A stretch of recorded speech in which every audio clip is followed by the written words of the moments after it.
Hello? Tita Meli po ito.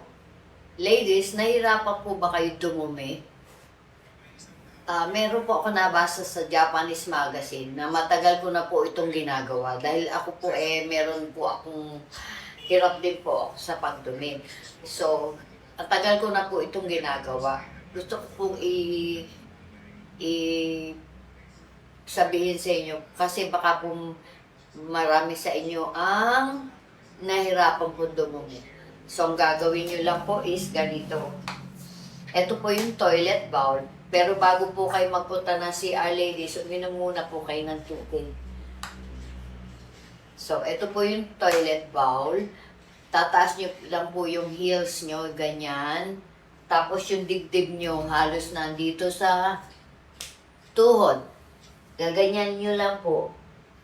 Tapos po, pag inhale nyo, mafe-feel nyo siyang inhale po. Pag inhale nyo, pag exhale nyo, mafe-feel nyo pong tinutulak yung dumi nyo papalabas. So, gagawin nyo, kahit na tatlong inhale, hanggat hindi po siya lumalabas, inhale, exhale lang po kayo. Ganito po position, inhale, exhale. Makikita nyo po, mabilis po talaga ang labas niya.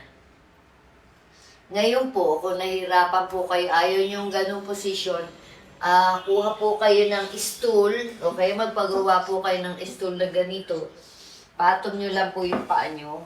Ang position po natin is yung fetus position. Para yung mga batang nasa loob ng tiyan ng mga nanay natin. Ganyan po. Ganyan lang po. Inhale, exhale din po ulit. Hanggat hindi po siya lumalabas, inhale, exhale. Alam niyo po ba, ladies, masama po pala yung, kasi ako po pag talagang nahirapan na ako, nung hindi ko pa to ginagawa, hirap po ako, ladies. Ano po, iniiri ko po siya. May nagsabi po sa social media, doktor po siya, bawal, masama pala po yung umiiri.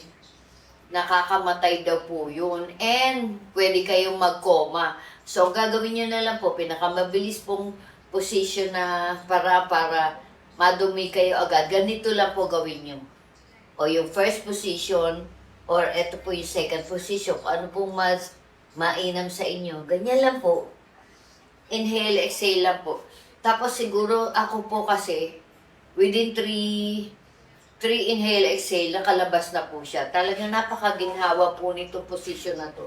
Kung talagang hirap po kayo sa pagdumi, gawin niyo po yan. So, ito po yung mga healthy tips ni Tita Meli. Maraming salamat po.